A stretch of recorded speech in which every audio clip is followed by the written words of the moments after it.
Cat lover? Of course you are. Because nothing says I crave a healthy relationship like voluntarily sharing your home with a furry sociopath that only tolerates you because you have opposable thumbs and access to food. I mean, who wouldn't want to devote their entire existence to a creature that literally couldn't care less whether you live or die? Your whole life is basically an episode of Survivor, but the island is your apartment, and the person voting you off is your cat every time you try to pet it. Let me guess, you think your cat chooses when to show affection so that makes it more meaningful? Right. Your cat choosing to lay on your lap isn't love. It's a temperature regulation strategy. You're a glorified heated seat, my friend, and as soon as your cat gets bored or the room gets too warm, it'll move on faster than you can say whiskers. Meanwhile, you'll tell everyone that Mr. Mittens is so independent and mysterious, like it's some kind of mystical creature. No, it's just a lazy, fur-covered lump that spends most of the day plotting ways to knock your stuff off shelves. But hey, enjoy living with a miniature homewrecker that treats your $1,000 TV stand like it's its personal jungle gym? And I'm sure you love talking about how low maintenance your cat is, right, because nothing says easy, like a litter box full of clumped up ammonia bombs that you have to scoop out on the daily, real glamorous. While you're bragging about how self-sufficient your feline is, you're basically an unpaid janitor living in fear of the day it decides to redecorate your couch with its claws.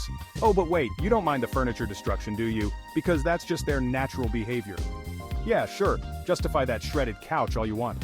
You're basically living with a tiny, vindictive tornado that rips through your house with zero regard for your belongings. And somehow, you still act like it's cute.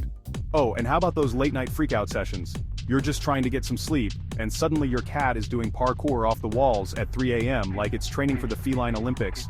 You say it's just their playful side, when in reality, your cat is a nocturnal demon that waits for the exact moment you start to drift off before unleashing its chaotic energy. And don't pretend you don't hear those 2 a.m. hairball hacking sessions. Just another delightful reminder that your cat is leaving special gifts all around the house for you to step in barefoot the next morning. Nothing says good morning like a fresh pile of regurgitated fur on your way to the kitchen. Speaking of the kitchen, how's that diet going? Oh right, you've spent more time researching the perfect organic, grain-free, high-protein, human-grade cat food than you have making meals for yourself. Meanwhile, you're over here eating instant ramen while your cat's feasting on a gourmet chicken and salmon blend like it's royalty. Your cat eats better than you, and yet somehow still has the audacity to act like it's starving the second you turn your back. Like, yes, Whiskers, I see you've left half a bowl of premium kibble, but go ahead, scream at me like I've been starving you for days. Classic. And don't even get me started on the cat parents thing. You probably call yourself a cat mom or cat dad like you actually raised it from birth.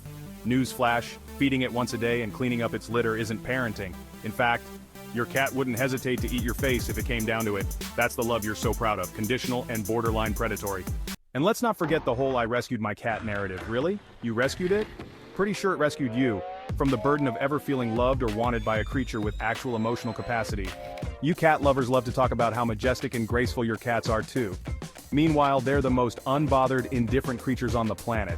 If cats were people, they'd ghost you after the first date, then show up 3 weeks later with a casual sup like they didn't vanish off the face of the earth. And you'd still think they're cool because, in your mind, their constant rejection is just part of their charm. Yeah, keep telling yourself that while you spend another Friday night chasing your cat around the house because it got stuck in a grocery bag again. Let me guess, you're also convinced your cat's secretly a genius, right? You've got this whole narrative about how cats are smarter than dogs because they don't follow commands. Uh-huh. Your cat's probably staring at the wall right now because it saw a shadow move and thinks it's an existential threat. Super smart. Meanwhile, you're desperately trying to interpret its body language like some kind of cryptic code, thinking, oh, he flicked his tail. That means he's happy. No, it means he's annoyed. Your cat spends its entire life annoyed at your existence, but sure, keep believing it's just misunderstood. And let's talk about that scratch behind the ears. I'm sure you think you've mastered the perfect balance of affection without overstimulation, but let's be honest. You have no idea what your cat wants, ever. You're either petting it too much or not enough. And God forbid you cross that invisible line where your sweet, purring angel turns into a clawed psychopath. 1 second, it's loving the attention, and the next, it's biting your hand like it's auditioning for Shark Week. But of course, you'll just call it feisty. No, it's a sociopath, and you're in denial. So yeah, enjoy your life as a cat lover. You've chosen to worship a creature that gives you nothing but mild disdain in return. But hey, at least you don't have to walk it outside. Congrats, you're basically a hostage in your own home, held captive by a tiny dictator with fur. Please subscribe if you like this video and pet the cat for me.